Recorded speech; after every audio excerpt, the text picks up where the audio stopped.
Is it going? Okay, here's the envelope.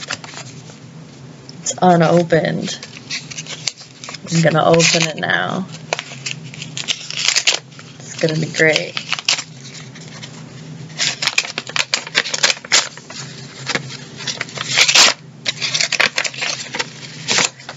Okay. Let's see. Cover sheet. Good. Alright. I'm gonna read this to myself, because I feel like reading it aloud would be weird. I'm just not gonna. Okay.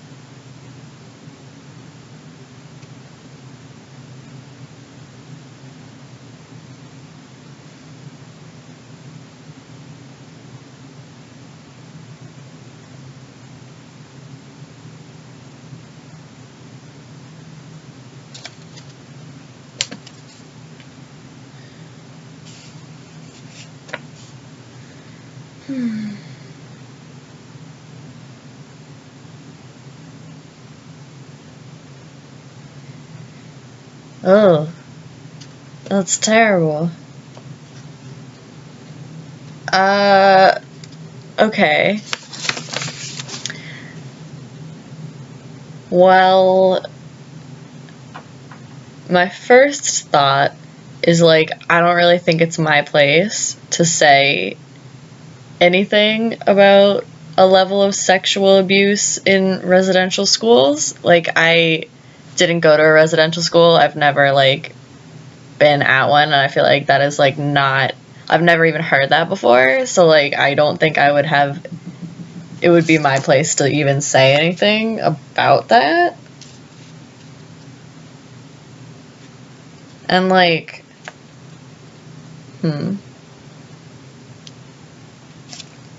I don't know. I think that I would probably say just like I don't know anything about that.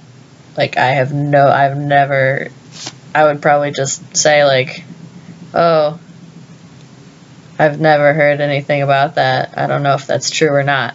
Not saying like I don't think that's true, or saying like, oh, maybe, I don't know, like just being like, I don't know if that's true or not. I've never heard anything like that. And just like leave it at that, because it's really like not my place at all to like just say anything about that. Like I'm an interpreter, I'm not like, that's so silly. Oh god. Okay, we're gonna move forward. This is gonna be really long if I don't just like, you know, keep moving forward, because I like to talk. So don't want to go over 15 minutes. Here we go. Okay. Segment number 2.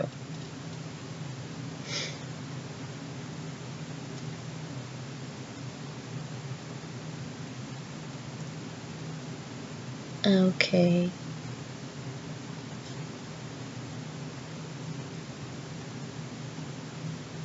Oh no.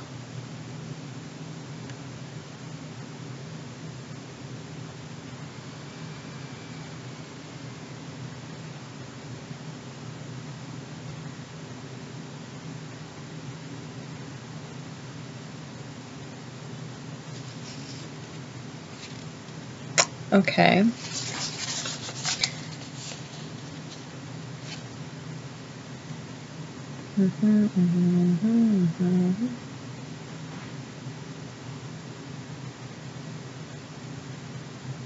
Therapist approaches. Yeah, okay. So I mean, I can't just like leave my deaf consumer by himself to figure out a time to make an appointment. So if this therapist wants to talk to me, he's gonna have to wait, because that's just silly. sorry, I'm still working. Like, the therapist doesn't work anymore, but I'm still working. So I would say, like, once I'm done working here, we can chat quickly, I think. Because, like, I don't know, I feel like it's a little weird for him to want to talk to me afterwards, but also he could just be wanting to talk to me about, like, something in the interpretation that didn't work for him, like where I was sitting was bothering him or something like that, like something that's actually work related. And if it's actually work related, then I think it's totally fine. So I would tell him that he needs to wait. I mean, nicely. I wouldn't just be like rude about it, but I would just say, like, once we're done here and I'm done with the deaf client, like, we can take a minute, but I can't, like, leave in the middle of my job. It's ridiculous. Okay, we're gonna keep moving forward. Let's see.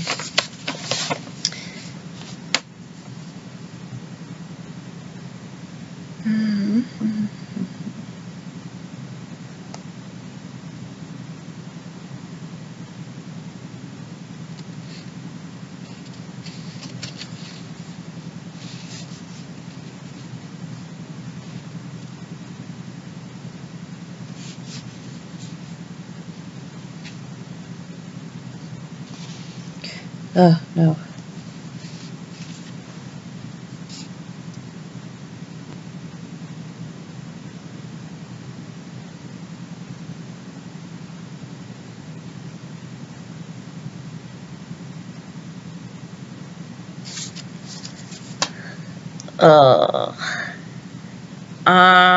Okay.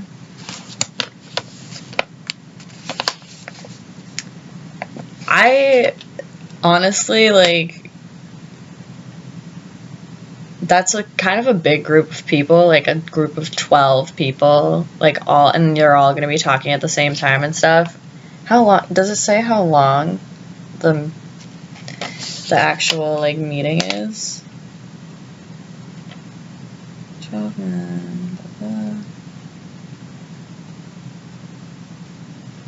Okay. It doesn't.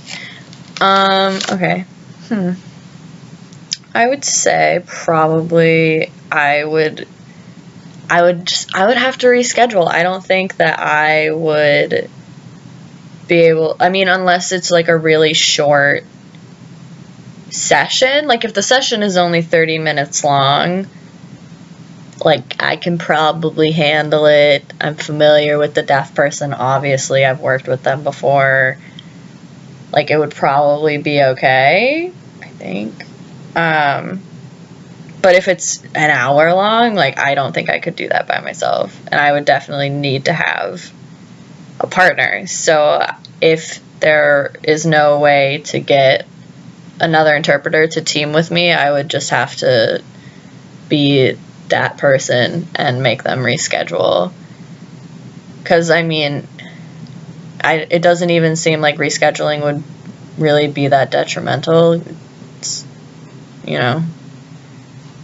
So I think that would be better than me trying to interpret the voices of 12 separate people in a group therapy session.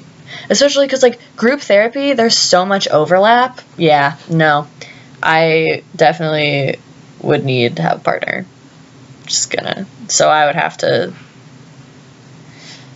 to say either I get a partner, or if there is no partner available, like, we have to reschedule for a time when I can have a partner, because I'm not going to be able to do that on my own. Moving forward. Okay. Segment number 4.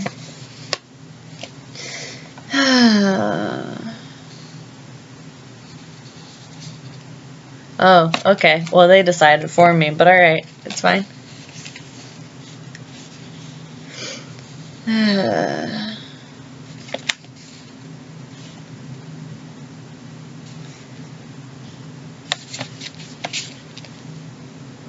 Oh boy.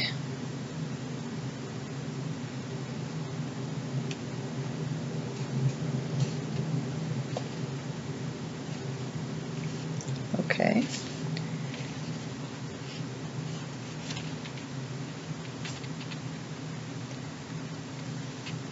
Ah, fun. Okay. I think, okay. So I noticed that this is bothering me. I'm maybe having some vicarious feelings, etc., etc. It's taking a toll on me. I think first, before I just like wrote everything off and was like, you know what, like I can't do this anymore, because I would feel like I wanted to keep going just because like this deaf person, I've worked with this deaf person so far, so like I have the background knowledge, and so I feel like I would probably be able to do the best job, assuming that it doesn't affect me too much. But anyway,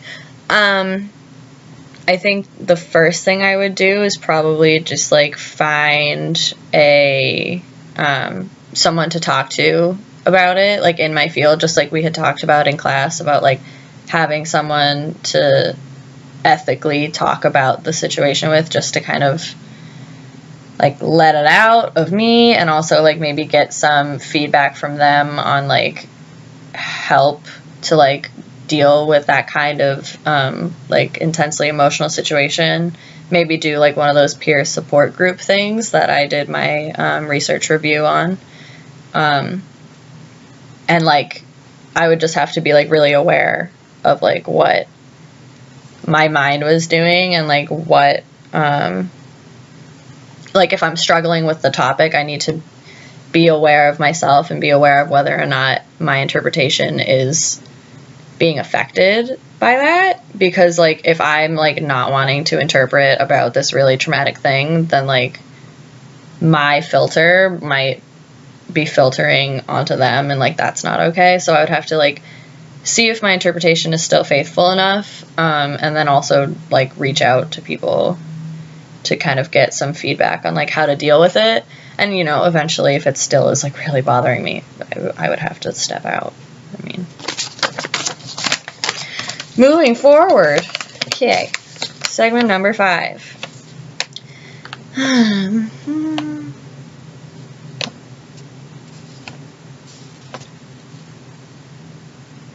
Uh-oh.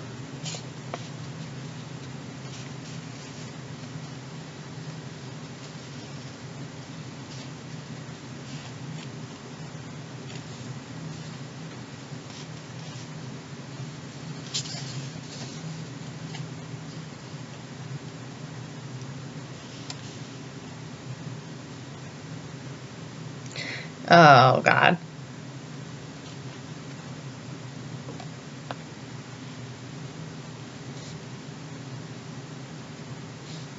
Oh, my God.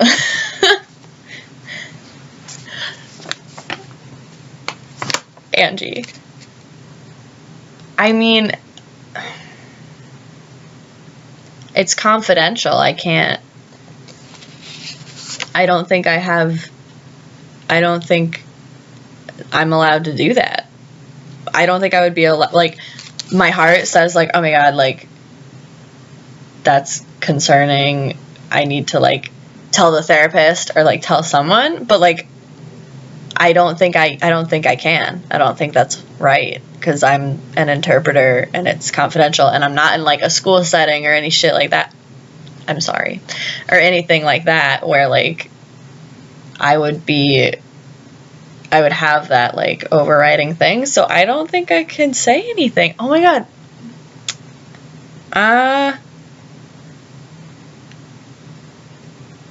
I mean, just because somebody has a fantasy about something does not mean that they're even, like, intending at all to act on it. And you don't know why this guy is even at this Cub Scout meeting. Like, he could have a kid. So, like, I feel like you can't just, like, run off and tell someone either.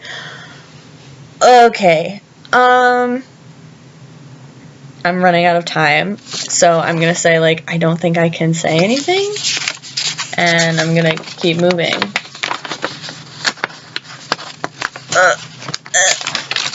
Okay, last one.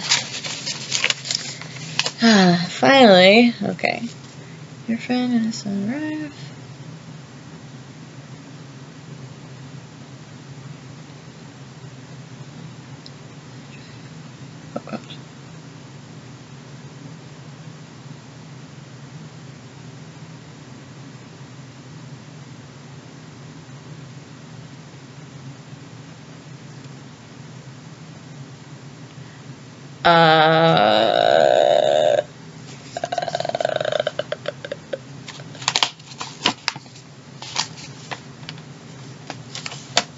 I don't know. Oh my god, Angie.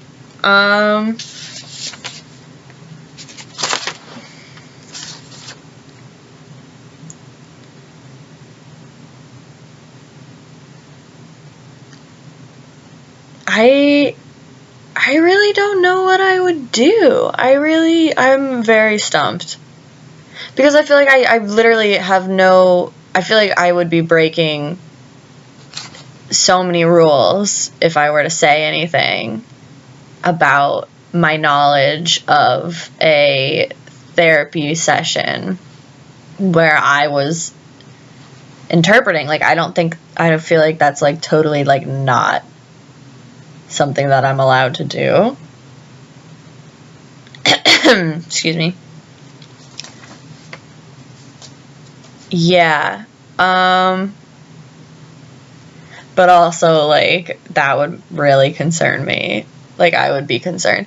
But like I said, just because somebody has a fantasy doesn't mean that they want that to even happen. I'm in a human sexuality class right now, so I can, like, vouch for that.